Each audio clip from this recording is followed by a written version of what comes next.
All right. Hey, we want to welcome everybody to PechaKucha Night Knoxville, Volume 35B. For many of us, PechaKucha Night has been a town hall where ideas meet and necks are hugged.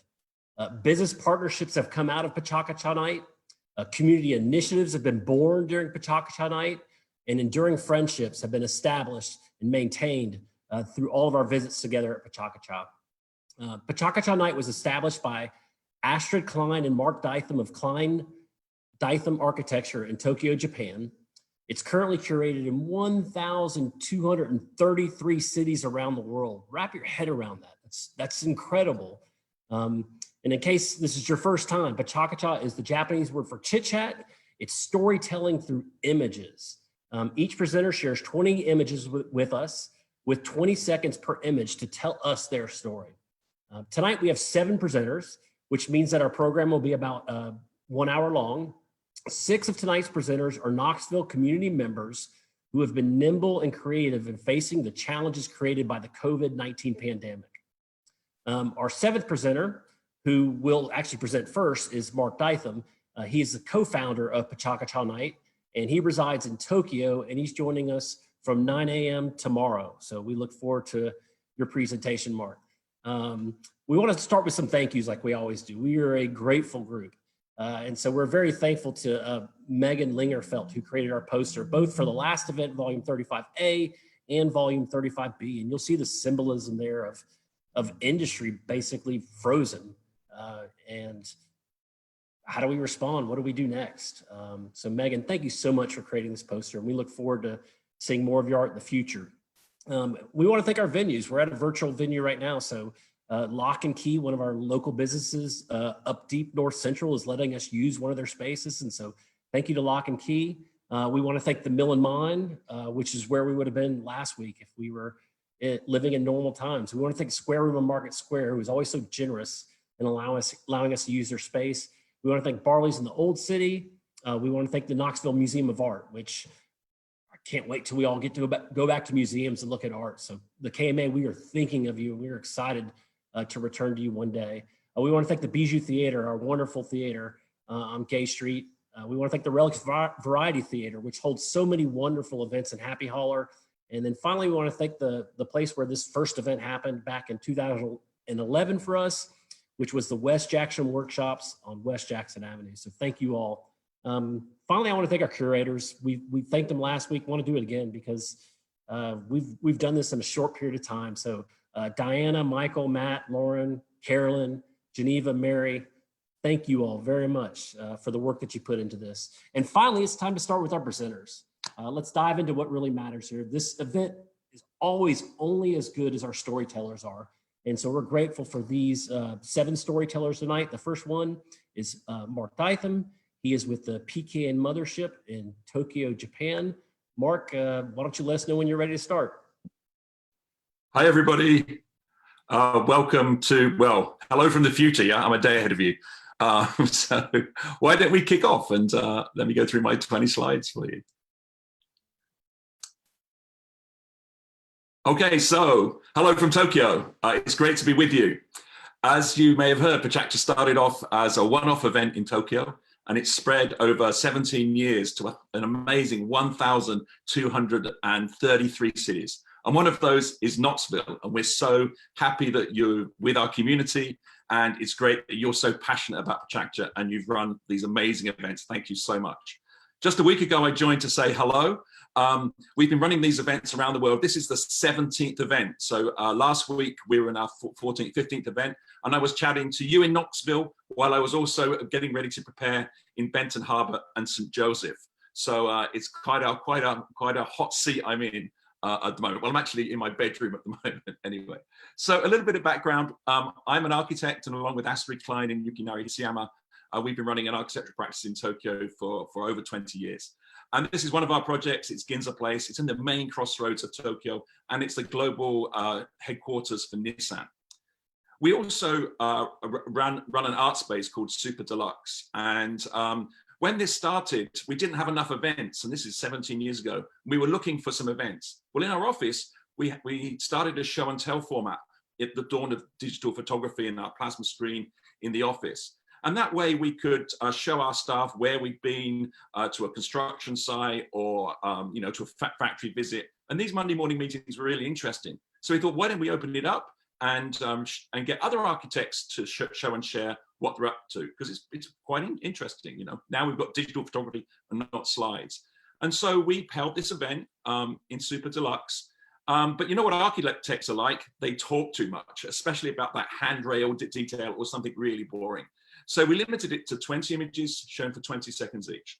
And we called it chit chat in Japanese, PechaKucha. It's an onomatopoeia. It's a sound of chit chat, PechaKucha, PechaKucha, PechaKucha. And PechaKucha Night was born. It was a one-off event. And several people in the audience said, I'd like to present. You're going to do it next month. And off we went. Not only is architects, we started thinking about other people in the city who had amazing stories to tell. We're very much, we're not a top-down presentation format, we're bottom-up, anyone can present. So this guy is 63, he builds construction fences around some of the tallest buildings in Tokyo. He's a hidden hero, and those stories we love to hear during a PechaKucha Night. So why has it become so popular? We don't promote the format, it's spread virally around the world. And I think it's because it's a really simple framework. 20 images, 20 seconds. There's a story arc and it's fun, fast and friendly. Anybody can get their heads around it. Astrid's daughters presented when she was 5. My mother's presented when she was 78. I think the other thing is that we want you to look, listen and think. There's no video, there's no animated GIFs, there's no lower third with Anderson Cooper telling you what's coming up next. It's a kind of a Zen form of presentation. And we want you to concentrate on what people are saying and not get sucked in by all the animations and the video. And of course, the restriction of 20 images for 20 seconds, so 400 seconds. It's a level playing field for everybody, whether you're a famous architect or just a student or just the baker in your town. It's the same for you, it's the same for everybody. It's like a Big Mac. It's the same globally, and I think that's really interesting. But PechaKucha is always like a box of chocolates, a PechaKucha Night's like a box of chocolates. You never know what you're going to get in terms of who's presenting.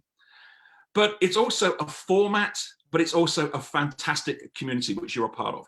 And that forms a really fantastic circular thing where the format promotes the community promotes the format. And that's what's kept us going for 17 years. And what's really amazing now, because of the fact that we're all socially distanced, I can come together and chat to you. So we're becoming closer through COVID. The community is really important because at times of difficulty like now, we all come together. So during the earthquake and tsunami and the nuclear issues in Japan in 2011, the whole community got together to inspire Japan back. Japan's inspired the world with its culture and its art, and the PechaKucha community tried to inspire Japan back. We also ran a number of these events, or we've been running them for the last 10 years, capturing what's been going on and the recovery and the positivity. So on the left, there's a presentation about how what's it like to live in a temporary home. And on the right, it's about Safecast. It's a crowdsourced radiation detection system. And their database is becoming quite useful now for COVID, for tracking COVID. So we're in this COVID moment, and we thought we should really try and this time inspire the world. And we've been holding these events since the 15th of April. And as I say, this is our 16th, 17th event. So it's really amazing. And again, we've been capturing really interesting things. This is Tachikawa-san from Nozaina. He's got a really great idea. You just take one of those slip folders and you make 2 cuts in it and it becomes a face mask. His YouTube video has been watched over 5 million times, and we were really lucky enough to get him on to PechaKucha. So we're forming a database of really amazing presentations, which is great for now, but it's also great for the future. PechaKucha has been absorbed and been used in universities and schools, and we've just launched, and we've rushed this forward because of COVID, we've launched PechaKucha Create. So anybody on our website can upload 20 images, voice them, and share them from your armchair and share them to the rest of the world, which is really great. And that's allowed us to do really amazing things. And this is our first global competition, which we're running with the World Architecture Festival, which is one of the biggest architectural events in the world. We're running a competition. We're trying to get ideas about isolation transformed. And how do you submit? You upload 20 images and voice them. They can be shots of your Lego bricks, they can be sketches, they can be anything you want. I think it's the first global competition where architects can voice their ideas. It's not just architects, anybody. We're also working with really great organizations. So on the 8th of June, we're working with the Frank Lloyd Wright Home and Studio, and we're beginning to have a PechaKucha night like this, but except it's coming from all the amazing Frank Lloyd Wright residencies, like Falling Water and Unity Temple. So please tune into that. As I've said before, we've had a number of these events. All you need to do is go to the PechaKucha.com, go to the top of the website. There's a red bar right now. It directs you right to Knoxville, but it will direct you to the next event. So please tune in and see all the amazing ideas, inspiration, passion that this difficult moment brings. And it is amazing how through creativity, I think we're going to get through this. So I want to say thank you very much. Thank you very much to everybody in Knoxville. Thanks to all the presenters and the whole team that put this on. You do a fabulous job. Thank you so much from Tokyo.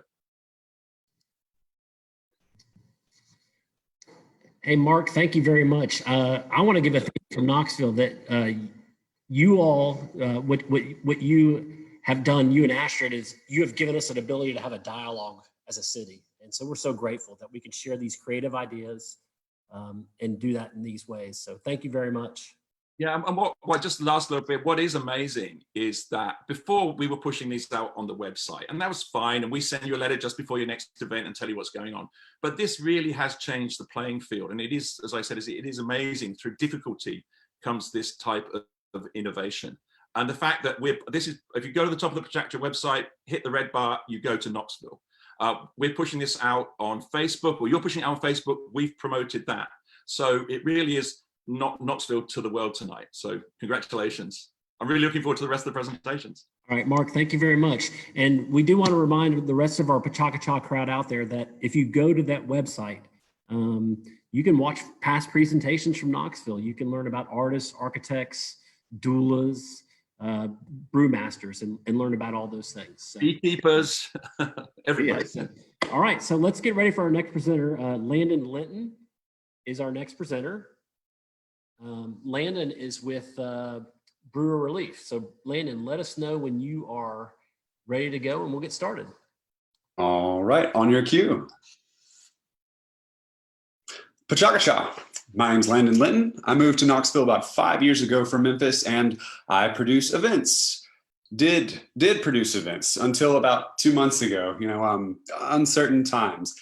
This slide you're seeing here is Packed House at the inaugural Warm Up Beer Festival, an event my partner Scott Cramen and I put on, which brings us to our topic, Knoxville, and how craft beer destination of a place it is. Our city's beer is especially good, not just at what's in the glass, but the people inside the places that make it. From print shop, else, pretentious, and last days, Knoxville beer lacks neither hoppy refreshment nor creative brewery names.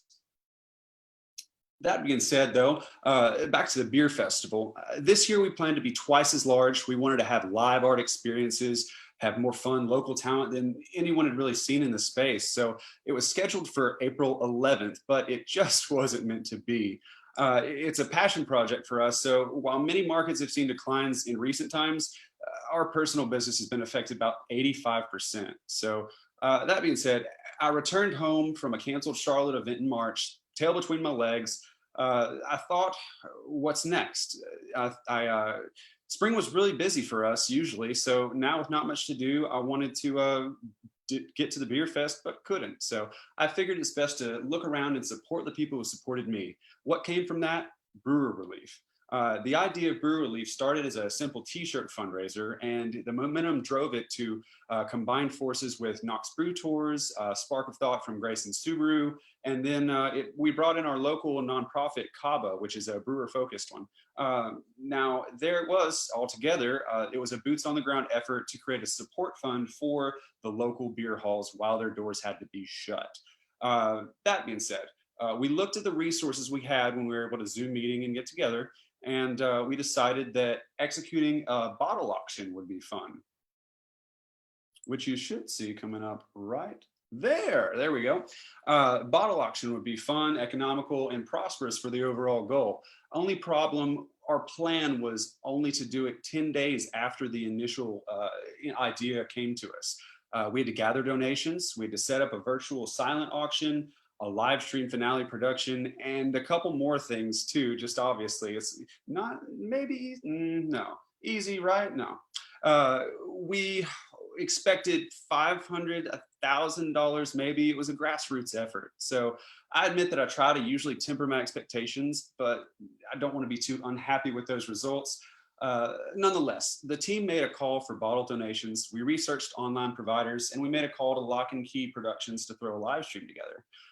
Man is good. Over 30 bottle donations poured in those first few days. We got to logging bottles, researching, uploading, spreading the word on social media. We wanted them to know a silent brew auction for a cause and a Sunday night telethon finale with infamous beer local and former PechaKucha presenter Zach Roscott was coming up soon.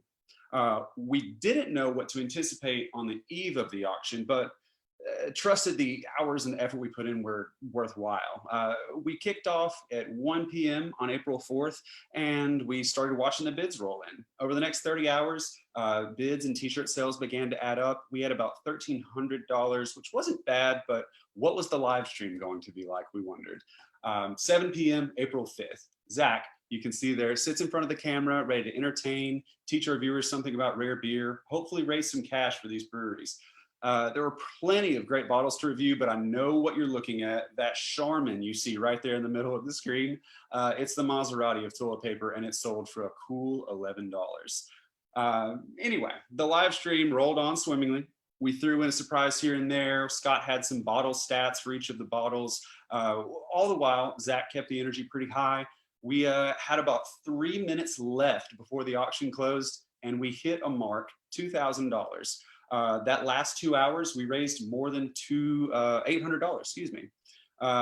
Looking around after the camera went off, we decided that we couldn't stop at one. We had extra donated bottles, found new momentum, loftier goals. Let's say, hell, just double it next time. And then we set the new goal. We announced a date, prepped for more beer, more fun, and another live stream finale. So 2 weeks later, we're at it again. Over 80 beers were donated. We logged them, had them bidding, and we had t-shirts, a beer hard hat, video submissions, and a Q&A for a live stream. And we were about $1,500 away from our goal of 4,000. We didn't know how close it was going to be cut, to be honest. But that being said, let's take a second look at some of the things that were donated. We're not talking Coors Lights here.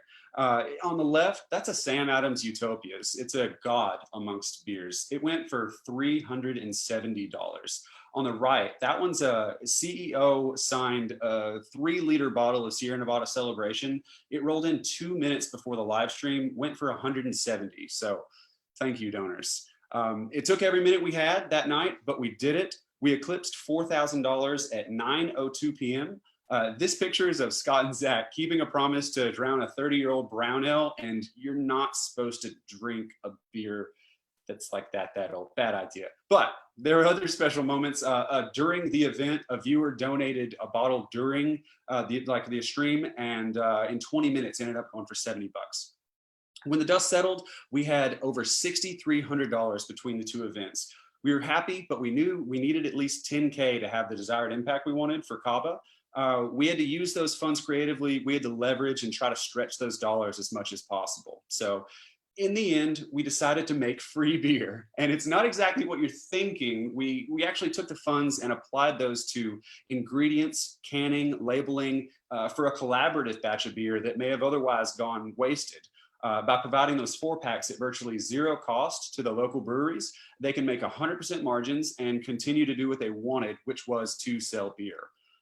It was canned at Clinch River up in Norris and labeled in the Cava colors. The name of it, Comeback Setback Black Saison. The timing here is actually pretty cool because these 4-packs are going to be available at all the local breweries this weekend. So go buy a couple of those and know that all that money is going straight towards helping that small business. And while I'm on a sales tear, if you're like me and you want to commemorate good and tough times with t-shirts, go to knoxwarmup.com and grab one of these t-shirts and know that 100% of that is going to Cava to help keep the doors open in all these places.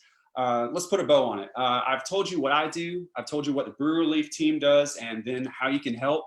But what have we learned? For me, it's that even when the pandemic deals us a bad hand, we've got to assess the situation from a higher level. We've got to hold up our neighbors when they're in need. And in my opinion, that's the best kind of Knoxvillian that we could all possibly be. That being said, thanks for listening. I'll see you at the Knox warm-up and the next PechaKucha too. And cheers.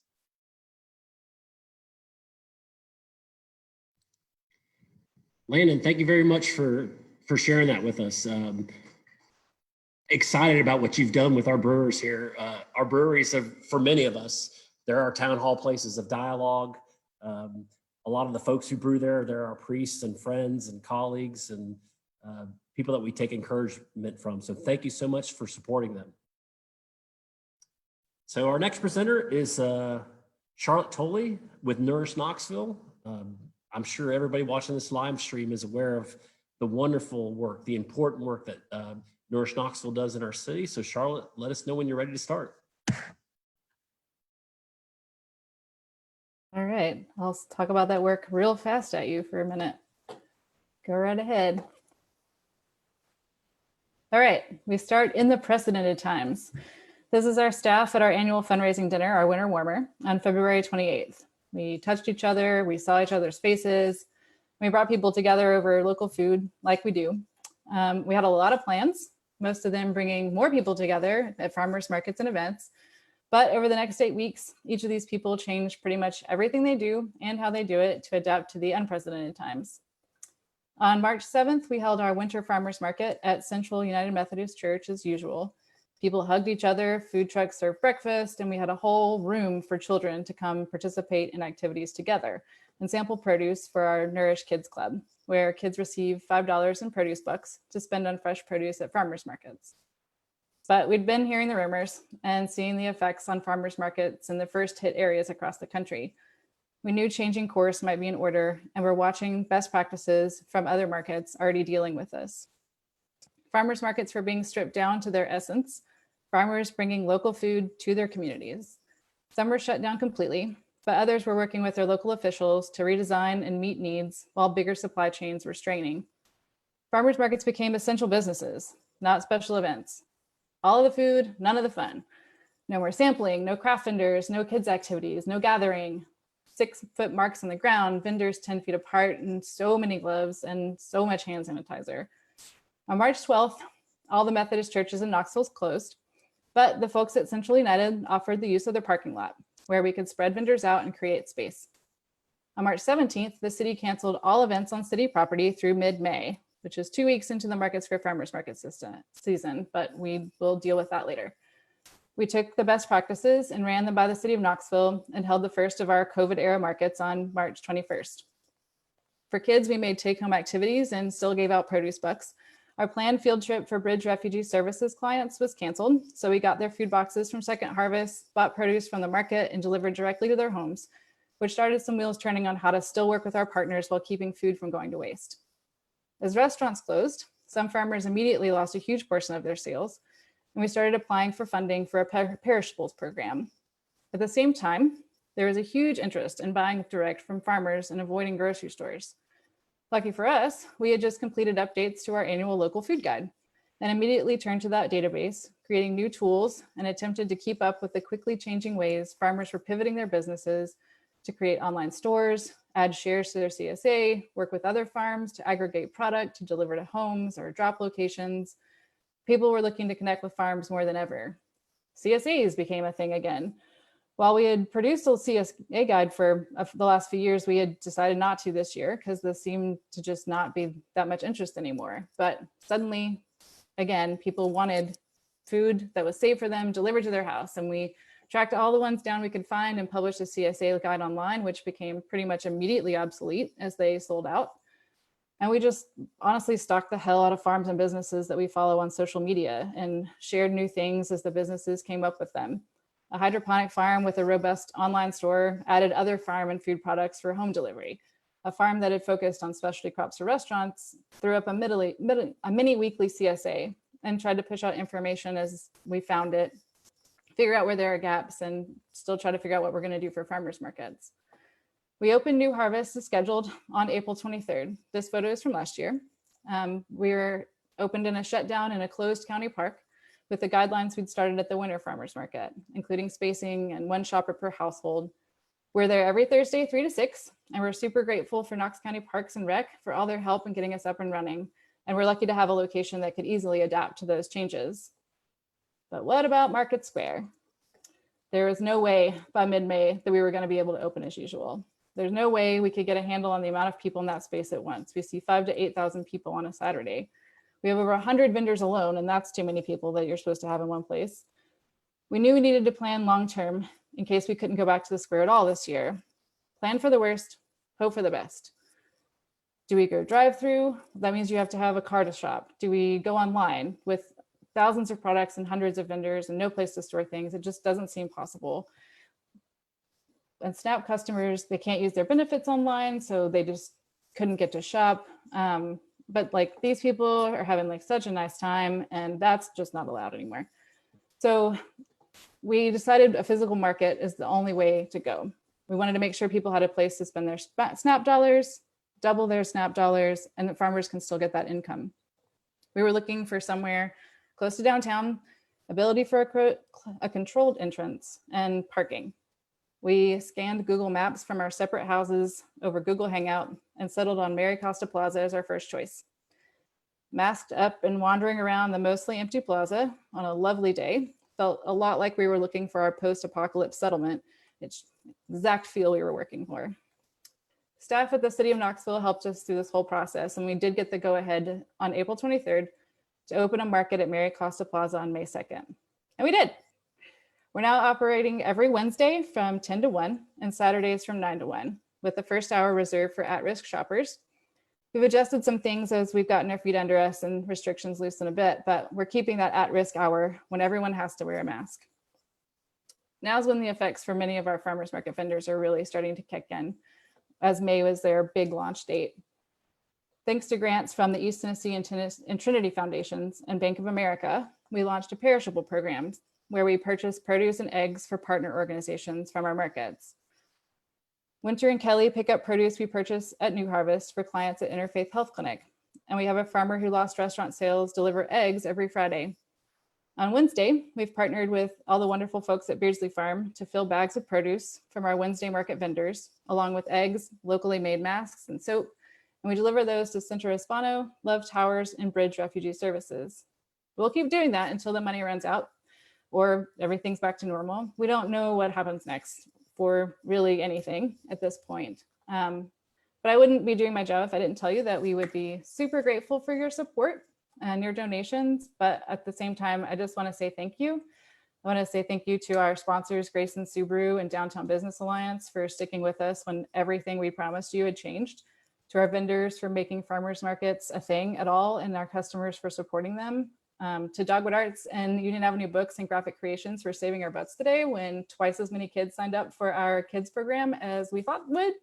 And for everyone who's given time or money to get this to work. And for all of our shoppers who have supported us and said kind words through this process. Thank you, Knoxville. We'll see you in Market Square one day. Charlotte, thank you so much for sharing. Nourish Knoxville is a cultural force in Knoxville, Tennessee. One for our farmers. It connects our rural areas with our city, and that's so important. What you've done with SNAP, your commitment to that has been incredible, and just a place where we can all come together. So thank you so much for sharing about that. And I encourage everybody out there watching this to visit our markets. And if you want to get involved with Nourish Knoxville, I think there's a website that may have popped up in the magic box somewhere in the Facebook thing to tell you how you can donate and be a part of what's happening out there. So Charlotte, thank you. All right, so our next presenter is Saray Taylor Roman. She's with the Maker City, which Knoxville is a Maker City. So Saray, let us know when you're ready to start with your presentation and we'll get started. I'm ready. Good evening, everyone. My name is Saray Taylor Roman. I specialize in fine art portraits. I am a maker and a member of the Mayor's Makers Council. I know many of you are familiar with the Maker City, but for those of you who aren't, let me tell you more about it.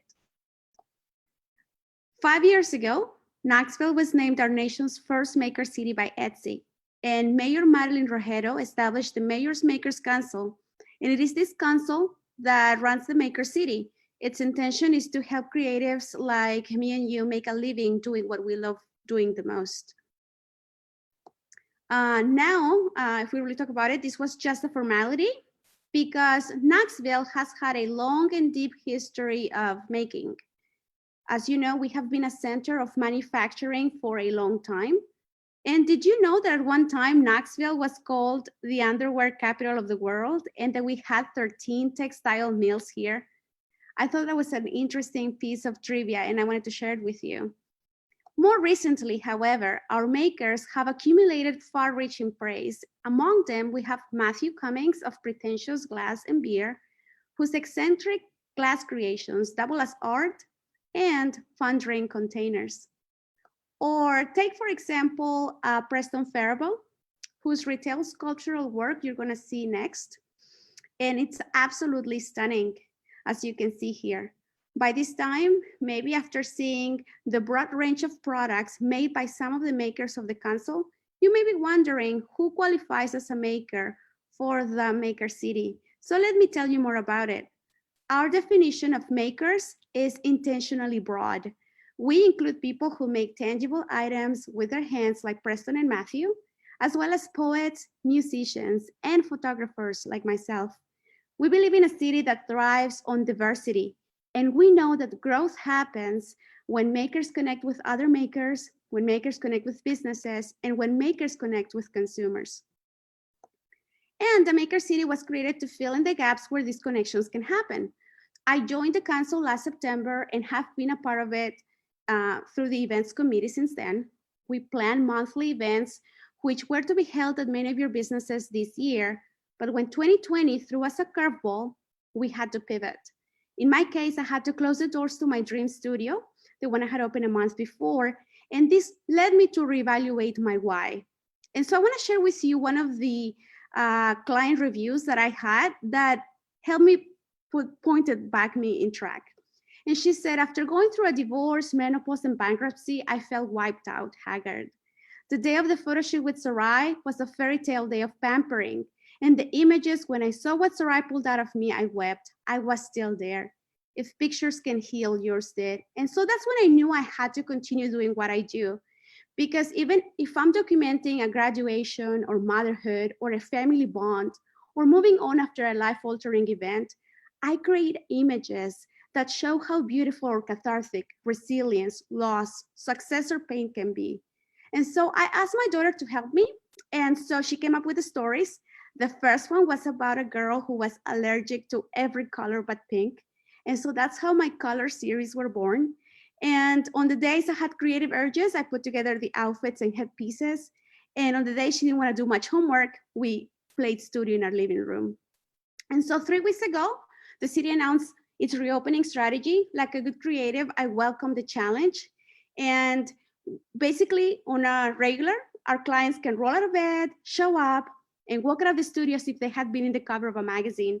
But we couldn't offer that right now. So instead I offer pets and kids series. And that's how I shifted. If there's anything I know for sure, it's that makers don't shy away from a challenge. And so we talked to makers, got a sense of their needs, moved all our programming online and quadrupled it. So we created Thursday meet-ins via Zoom, where many local consultants offered the expertise and guided productive conversations. Among them, we had Samantha Lane from Origami Day and Hasif Qureshi from Morehouse Legal.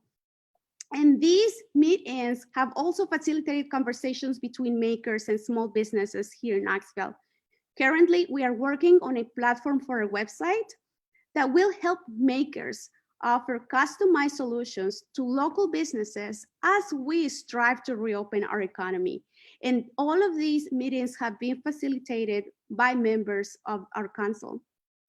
And talking about solutions, we are so proud to have worked together to create the Monday Maker Marketplace. And this makes it easy for people to support local makers without leaving the safety of their home. And this is how it works. Let me tell you, we post 5 items each week from 5 different makers. The items go up for bid at 8 a.m. on Monday, and the highest bid wins at 8 p.m. The maker receives 100% of the sale, and this has been a great success. We are thankful to WATE and B97.5 for believing in our makers. And I want to encourage all of you to come next Monday, have fun, and bid. Now, as some of you may know, our largest event happens every September, and that is the Knoxville Maker City Summit. Its mission is to help makers in all stages of business get to the next level. And that is why we cannot imagine a year without it.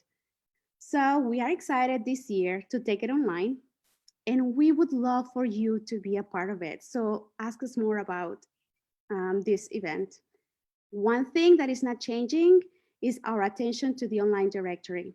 Here we promote our makers to the community and encourage sales through gift guides. And this free resource is open to makers of all kinds and showcases the broad talent base in our city. Finally, let me talk about connection, because that's the point of the Maker City. We will continue to pivot and change based on the needs of our makers. If any of these programs are of interest to you as a maker, as a business owner, or as a field expert, please feel free to contact us at themakercity.org. And thank you so much for having me tonight. My name is Saray Taylor Roman. I am a portrait photographer, a wife, a mother, a local baker, and I invite you to take a look at my work at taylorroman.com. Thank you so much for your time tonight. Saray, thank you so much for sharing. Everybody, makercity.org is where you can learn more about these makers, about Saray and Matthew Cummings and Gwen Pavanka and other makers that she showed. So thank you very much, Saray, for sharing. Wanted to let everybody know out in PechaKucha land, we have 3 presenters left. So our next presenter is Lauren Longmire. Lauren is with the Knoxville Chamber of Commerce, which has gone through a big transition and rethinking how to attract businesses and support businesses in Knoxville, and especially during these times. So Lauren, let us know when you're ready to start. I'm ready. Okay, hi everyone. Again, my name is Lauren Longmire and I'm the Director of Regional Enhancement for the Knoxville Chamber. Personally, I'm a born and raised Knoxvillian with a passion for business and the community I live in. Professionally, my department's daily focus is on business climate, talent, infrastructure, and small business entrepreneurship, which I'll talk about later. I want to start off by telling you about how the Knoxville Chamber is changing. Under new leadership and after hundreds of conversations with community stakeholders and local leaders over the past year, the Chamber is excited to unveil its new 5-year strategic vision, Path to Prosperity, a plan that prioritizes economic prosperity for our entire community. Path to Prosperity recommits the Chamber and its team to its existing mission of driving regional economic prosperity. I want to put emphasis on that word regional. A rising tide lifts all boats, so the Chamber team is committed to collaboration across county lines. Our region has significant assets, and we want to leverage those. This plan was built around our vision of creating a vibrant, innovative economic ecosystem for the entire Knoxville region that meets the needs of today while considering the opportunities of tomorrow. We recognize that we are in an unprecedented time for entrepreneurs and employers as they reopen and recover, which makes our vision more relevant now than ever. So let me explain that economic ecosystem piece. A sustainable economic ecosystem propelled by an emphasis on business retention and expansion services is central to Path to Prosperity. As this diagram demonstrates, each area supports the growth of new or established businesses while also contributing to our region's ability to recruit new complementary companies. Our first 2 areas are business retention and expansion services and business attraction. If we think about our region's well-known brands, Pilot Company, Clayton Homes, Radio Systems Corporation, these are businesses that started in our region. They didn't relocate here. While business attraction is still an integral part of our strategy, equally important is providing small businesses and entrepreneurs with access to capital. Both of those hinge on a continued focus on advocacy for business-friendly policies and improved infrastructure, including broadband connectivity and accessible public transportation. We're leveraging the investment Knox County Schools is making to provide computers to every student by creating a community task force that focuses on broadband connectivity for everyone. And critical to any information requests we receive from a relocating or expanding business is demonstrating that we can meet their workforce needs. Retaining graduates and educating qualified professionals about the benefits of pursuing opportunities right here in our community allows us to confidently respond to those needs and differentiates us from competing cities. To better explain our small business and entrepreneurship area, let me circle back to something I said earlier. We talked about those iconic Knoxville-based corporate headquarters. We believe our region has thousands of corporate headquarters. Maybe they only employ 1, 10, or 50 people right now, but with the right growth opportunities available to them, they could be our next conglomerate. The Chamber team has already been hard at work developing the infrastructure behind this plan, which allowed us to quickly pivot into a resource for businesses during the COVID-19 pandemic. We launched several pages on our website that aggregated information from local, state, and federal sources. This included PPP loan information, CDC guidance for employers, and more. In addition to our resource page, we also have a business support page, which provides the public with local business information, like who is open and what precautions they've taken. We also launched an economic impact survey. It's important to us to know how the pandemic has affected our local businesses. This is helping us tailor our response to meet your needs. As Knox County transitions into its recovery and reopening phases, we have launched our Reopening Knoxville page. We are looking forward to all of our businesses reopening, and the resources included on this page detail those plans and guidelines. We've also partnered with the city, county, and Visit Knoxville to promote knoxtogether.com, a website that shares how we can all move forward safely together. One resource that has been a staple throughout the pandemic and will only grow in importance is the COVID-19 hiring page. This page has a list of employers who are currently hiring. If you're an individual looking for work, there's also a form you can fill out to provide contact information, and that's shared with employers upon request. As we continue to work on our COVID-19 pandemic response, we must also continue our work on Path to Prosperity. To jumpstart the growth of our community, we've identified 6 foundational priorities that will serve as a starting point to continue our mission of driving regional economic prosperity. These priorities are ambitious and won't be completed in a year. This is a 5-year plan that is flexible and will adjust to meet our region's economic needs. The first priority is to develop and implement a regional workforce development strategy. Our Talent Council will meet for the first time virtually in June, and we'll begin discussing priorities for this strategy, which could include K-12 students' career awareness, internship opportunities, and upskilling our current workforce. Our business's needs are changing, and we want to help our workforce change with it by providing opportunity to learn new skills. Another priority for the Talent Council is to develop and implement a talent retention and attraction strategy. We want to make sure graduates stay in Knoxville. Additionally, we will discuss how to make Knoxville attractive to young professionals from other cities. We will examine how Knoxville stacks up against similar cities in areas like average wages, cost of living, and diversity. In addition to the Talent Council, the Chamber's Infrastructure Council will be meeting virtually in June as well. This meeting will be to kick off work on this next priority, implementing an infrastructure strategy. As mentioned earlier, infrastructure can include accessible public transportation, broadband connectivity, utilities, and building and land inventory for growing and new businesses. Increasing access to capital and for entrepreneurs and startups is a priority our Small Business Entrepreneurship Council will work on. We have incredible community partners that are already doing such great work in this area. We intend to work together to ensure every startup in our region has access to the capital they need to scale and sustain their operations. Our Economic Development Council, along with our own team, will be creating a business-focused economic development strategy. The Knoxville Chamber serves as the economic development agency for the City of Knoxville and Knox County. Our team will work with our local leaders and community stakeholders to determine a strategy for building a robust and vibrant region. Finally, we will be creating a new marketing campaign that tells the advantages of living and operating in the City of Knoxville and Knox County, with the goal of recruiting or retaining growing businesses and qualified employees.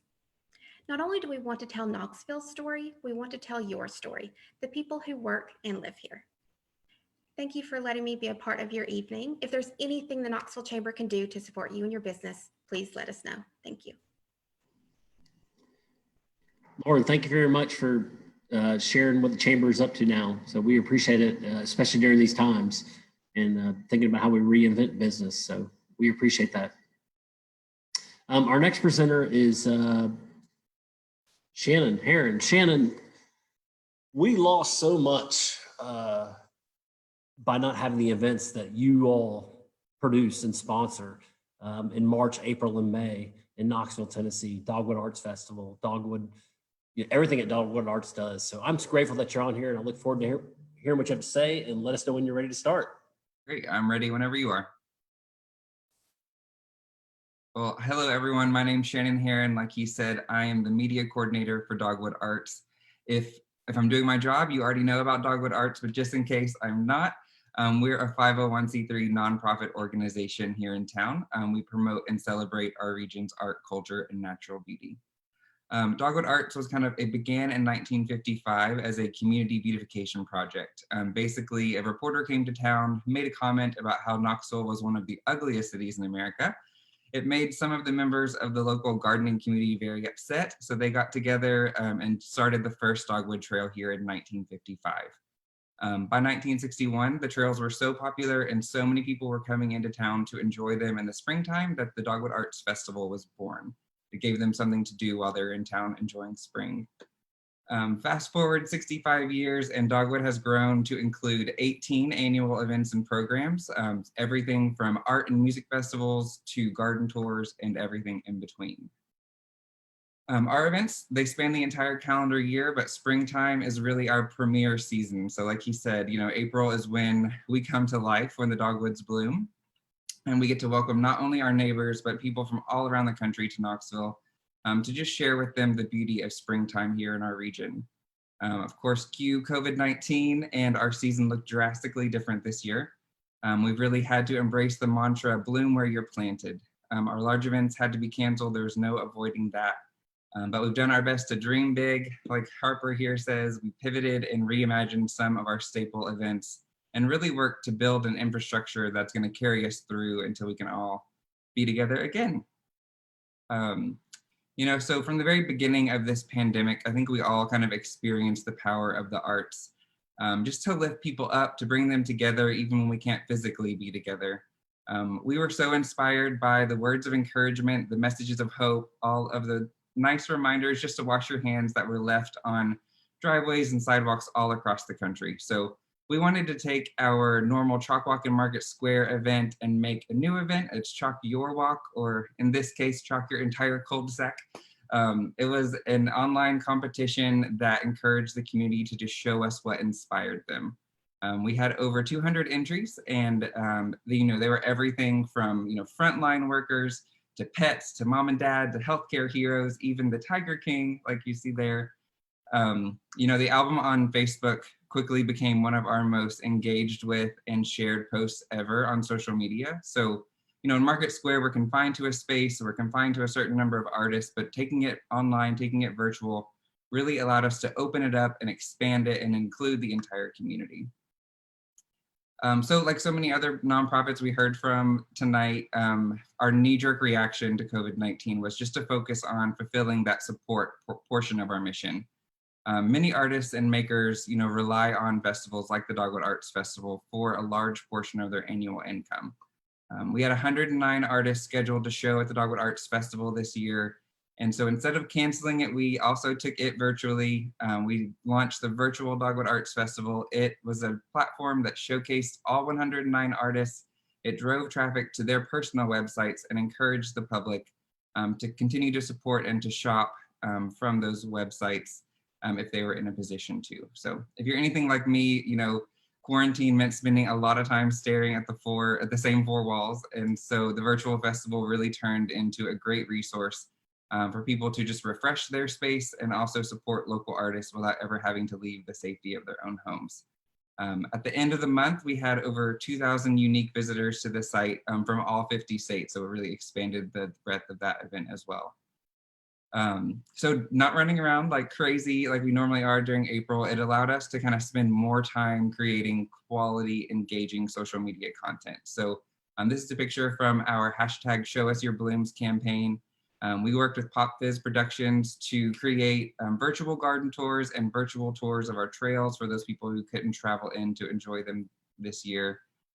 We also each week released a new digital coloring page. So they all showcase different parts of our programs and events. This one showcased Megan Lingerfelt and her beautiful mural in Strong Alley.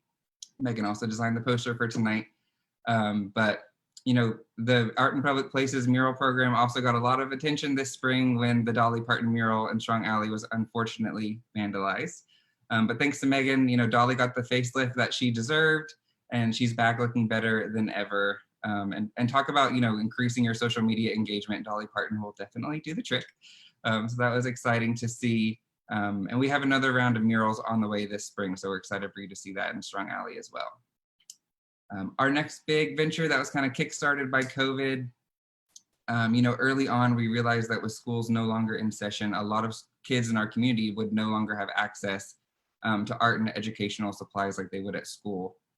Art is such a fantastic tool to communicate how you're feeling, to express your emotions, and in times of crisis like this, you know, they're even more essential and even more important. So we wanted to make sure we can get as many art supplies and art kits in the hands of kids who need them as we could. We launched the Art Kit for Kids program. It, again, provides those free art and educational materials, and we distribute them through partnerships with other nonprofits. So we worked with Nourish, with YWCA, Centro Hispano, Boys and Girls Club, organizations like those to get the kits out. Each kit costs about $6 to compile. They include age-appropriate materials like chalk, like you see here, watercolors, coloring pages, construction paper, all those type of things. They're kind of, we got a younger kid set and an older kid set. And so we actually launched a face mask fundraiser. So this is an example of those. You can pick them up online. For every face mask sold, 2 art kits are donated to the program. So we're encouraging everyone to get involved and help us get, you know, art kits into the hands of the kids who need them. I think they're going to drop a link in the comments if you want to pick one up tonight. So wrapping up, you know, it's truly been a season of reimagining for us. The partnerships that we've created and collaborative efforts of everyone in our community have just been so essential, and they're going to be what move us forward into our new reality once all of this is over. We are so appreciative of the support from the Arts and Culture Alliance, the Tennessee Arts Commission, of course, our longtime sponsor, ORNL Federal Credit Union. And we can't, you know, help but thank all of our amazing hardworking volunteers who really helped build this creative community in Knoxville. We truly couldn't ask for better neighbors. So thank you all so much for having us tonight. Just check out all of our events and programs at dogwoodarts.com. Shannon, thank you very much. Man, again, so I'll begin with, like, I'm sad that we missed some of the events that we would have experienced this spring, but I know that the work that you all are doing right now is really important for our mental health, for the mental health of our children, as well as those who are older than myself. So thank you very much for all that you all are doing, and we look forward to seeing, you know, how you are nimble to do what you do next in June and July. So we have one more presenter right now. Our last presenter is Lorena Hubbard. Lorena is with Second Harvest, which is an important part of serving our community with food. So Lorena, we are excited that you're here to present, and let us know when you're ready to start. Hey guys, I'm ready whenever you are. All right. Well, thank you, Matthew. Like he mentioned, my name is Lorena Hubbard. I'm Donor Relations Coordinator for Second Harvest Food Bank of East Tennessee. I know that some of you know about Second Harvest, but for those of you who do not, Second Harvest Food Bank of East Tennessee has been working compassionately to feed the hungry since 1982. Last year alone, we distributed over 20 million pounds of food across our 18 county service area here in East Tennessee. And it's through our programs and our 550 nonprofits and partners that we are able to provide food to more than 143,000 children, adults, and seniors, and that's every month. You know, prior to COVID, along with being a donor relations coordinator, I oversee and coordinate all of our food drives at Second Harvest. And prior to COVID, we had several months of surplus. And I will tell you, in one day when COVID began, we actually created over 550 boxes and depleted all of that surplus, which was pretty amazing. And of course, during that time, we also saw a huge decrease in food drives, and that is because nobody could find any food. There were issues of people hoarding. And so because of that, and with COVID happening, the food drive donations that did come into the warehouse, we then had to quarantine those items for 72 hours. And then after our volunteers were able to create the boxes, then those boxes were held into quarantine for 72 hours as well. There were many changes at Second Harvest during this time. Of course, we began limiting our volunteers. We had staff starting to work from home and then coming in at tiered different times. And then, of course, beginning April 4th, we had to stop allowing volunteers coming into the building. So that lasted through Monday, May 15th. And so I'm happy to say our volunteers are back. We definitely need them. But during that time, we ended up having to hire 5 temporary staff members to pack the emergency food boxes. And so, as you can see the picture there's one of our great volunteers there. They're scooping some cereal for our Food for Kids program. And so that brings me to my next topic. So our Food for Kids program, we serve almost 13,000 children every weekend during the school year. And of course, after school break or spring break rather, school did not go back into session. And so because of that, we became aware of the increased need. However, we kind of had anticipated the closures. And so we provided schools with 6 weeks of inventory. We've since ramped up the amount of food that we have given to the schools for our Food for Kids programs. I will tell you that we are in 280 schools in the 18 counties that we serve. And we were also able to partner with the Great Schools Partnership and serve an additional 200 families during that time. And so our seniors, we are currently serving over 500 seniors.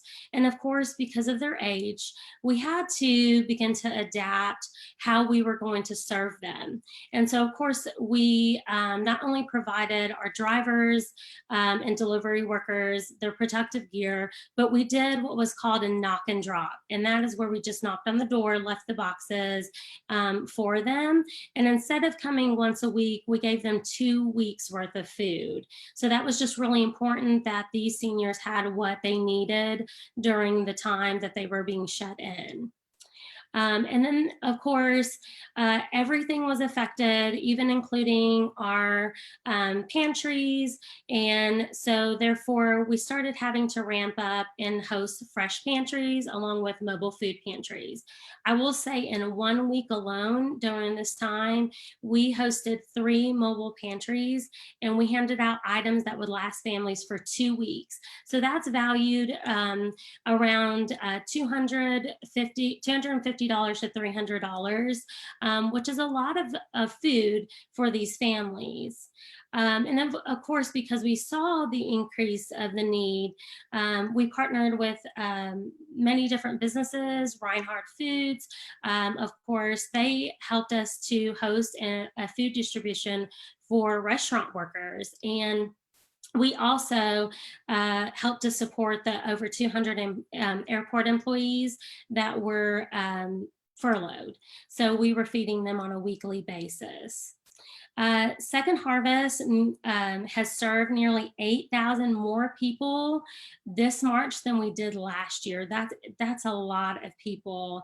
That's meaning an additional 100,000 pounds has left our warehouse compared to last year. And in just 3 weeks in April, nearly 1 million pounds of food were distributed in East Tennessee. And I will say that the week of April 13, Second Harvest distributed a record amount of food, which was over 467,000 pounds. And that's just in 1 week. That's quite amazing if you ask me. So as you can imagine, the effect on us and our agencies, a lot of our agencies moved to temporary drive-through. Their distributions were, you know, just so much different than what they had done it before. They, you know, no person-to-person contact. And unfortunately, many of them, because they were so small, chose to temporarily close their doors. So even though that was unfortunate, we were able to partner with new partners such as Centro Hispano to help serve the Latino community. And of course, for those who could not reach a pantry in their area, we still are, and we're providing emergency food boxes for those in need. So, you know, we've received a lot of love from our East Tennessee community, from individuals to corporate donors to businesses like Cruz Farms donating milk, to Lock and Key donating their time and creating a new video from us. But before I end, I just want to leave you with one food for thought. Just because this feels like it's over, Second Harvest will feel the effect of COVID-19 for 6 to 9 months after. So we appreciate your support. Please visit our website, secondharvestetn.org, and we appreciate you guys as always. Take care.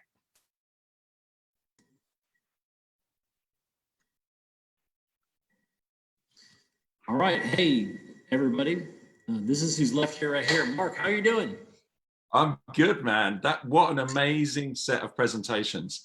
My family have just gone on to Zoom, so my sound might be a little bit choppy. We've got 4 Zoom calls going on at the moment, so I'm sorry about that. I just want to say amazing, and as I was typing in the Facebook comments, I mean, what is amazing, and we watch CNN and Fox here a little bit, and BBC. Why aren't these stories on the news? Why aren't we filling the news with this positivity and ingenuity and creativity and passion? It really, really is amazing. And this really is the state of the nation. Every city, every community is like this, I think. And you're amazing. And it really gives us hope. And, you know, we can get through this. You are getting through this. Mm-hmm. And it's made us think. But it's also made me think about the news. And I think PechaKucha is you know, an incredible resource for us all to use. And we look forward to sharing these presentations from Knoxville to the rest of the world. Thank you all so much. I'm quite moved, actually. Really great job. Well, thank you, Mark. We are grateful to be a part of this community. We love our local community, and we are grateful to be a part of this global community. So thank you so much. It's amazing. Got to visit soon, and I'm going to get T-shirts from you guys. I'm going to be online. I'm going to be ordering that microbrewery T-shirt and supporting you guys. Thank you so much. All right, come on. Hey, we're going to do that group photo at some point, yeah? Yes, we do. So we'll stop this Facebook Live stream at some point.